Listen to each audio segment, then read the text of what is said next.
Hello, loves. Welcome to another episode of The Random. My name is Marianne Awododo, and thank you for joining me today.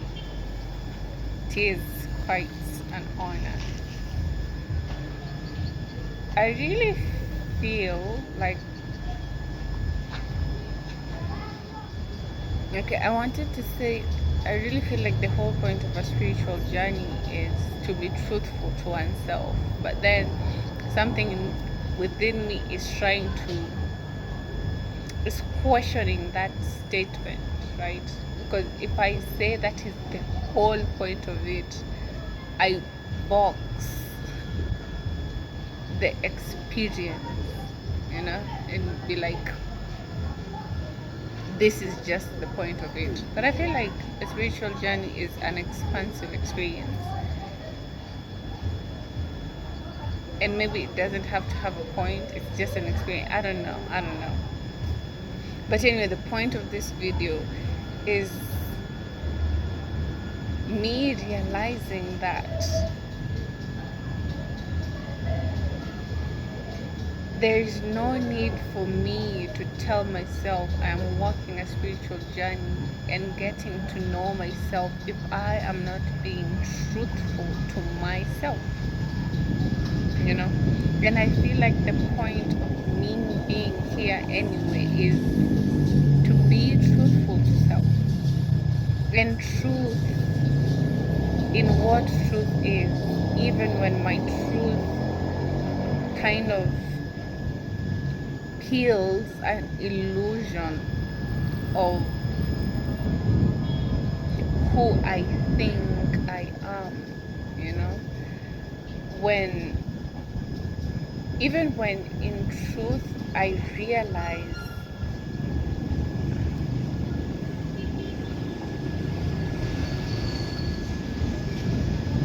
what's this, spirit?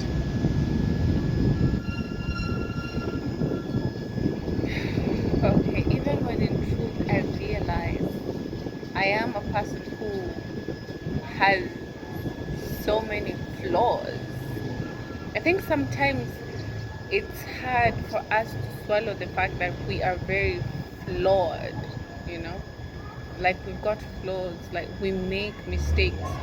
More often than not, we are wrong. We misjudge people, we misjudge people's characters, we make choices from incomplete information and rah rah rah.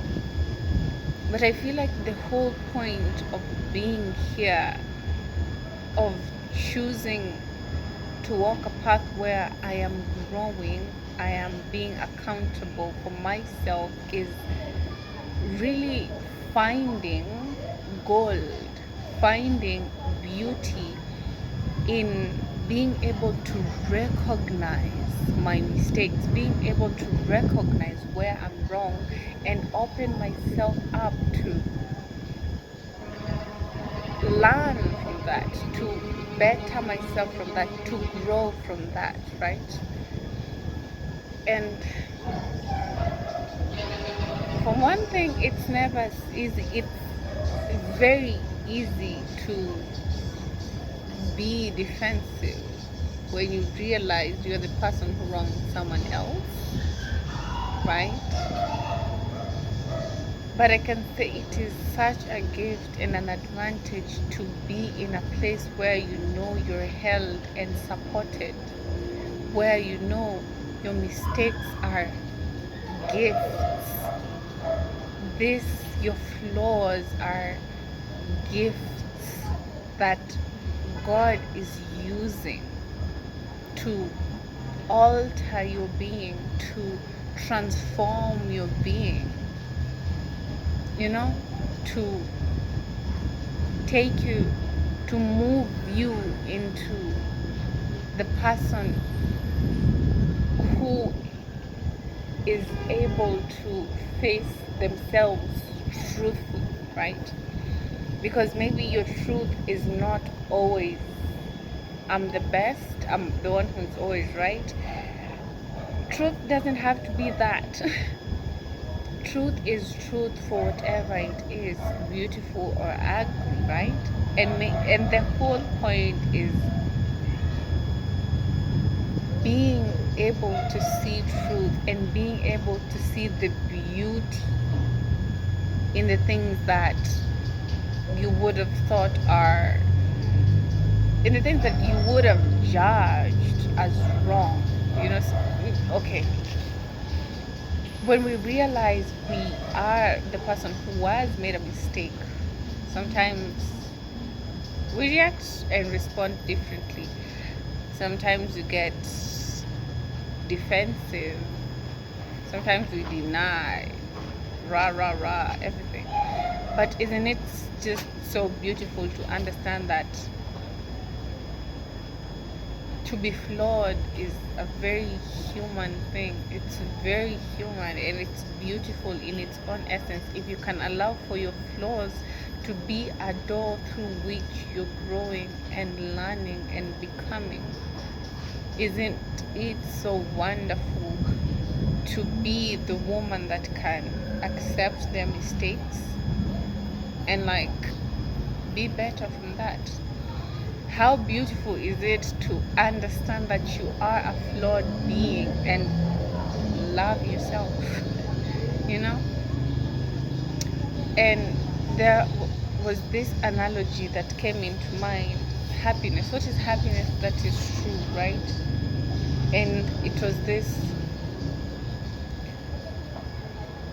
let's imagine there is a war going on and chaos all around you, right? And you build a brick wall around you, right? And in this brick wall, you've surrounded it, enclosed yourself in a wall. And in this wall, you've got, well, everything you want, I guess. You've got all the comforts that you can afford. And out there's so much chaos going on, right? And in this wall, you've told yourself, there is nothing going on in the world. I don't care. I'm happy. So there was that scenario. And there was there are things going on in the world. Okay, wait. Let me try to make it. In this brick wall, right? You've enclosed yourself in a wall somewhere. And people are fighting outside of it. And there's chaos. And so you tell yourself, no, there is nothing like that. You deny that that is even ever happening. You're just in that wall and you're like, I'm having a good time, I'm having a blast, I don't care, I'm happy. And then there's the second scenario: there is chaos happening, right? And you're aware of it. You're not denying it. You're not. But you still have a sense of peace, you know? And I guess what this analogy came into mind to awaken me to teach me or to remind me is that I don't have to hide away from what is happening. I don't have to deny. I don't have to build an illusion of happiness. I don't have to build an illusion of something. I can face the truth of what is happening, of what is unfolding, and still embody happiness that is undisturbed by that which I'm seeing. I don't know if it's making sense. Anyway, it was making sense to me. And to me, this is how it feels. I don't have to build an illusion of who I am in truth. I don't have to lie to myself about the person that I am. Meaning, I can look at myself, see my mistakes, and be okay with it. I can recognize in the places where I have done wrong, where I have misjudged people's characters, where I have discounted people, right? I can look at myself in the places and the spaces. Oh God, there are people coming and I hate speaking when people are coming. Wait. Well, let's continue the session. I was saying I can look at myself for who I am and still love myself. I can recognize my flaws. I can recognize where I have discounted people and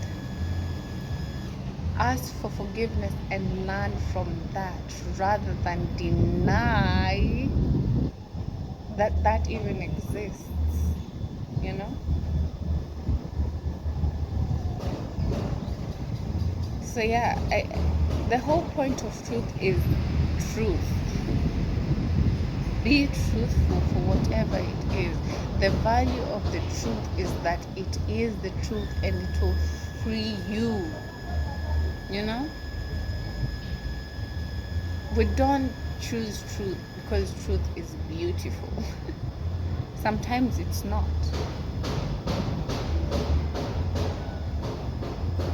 The value of the truth is that it is the truth and it will free you. So that's that.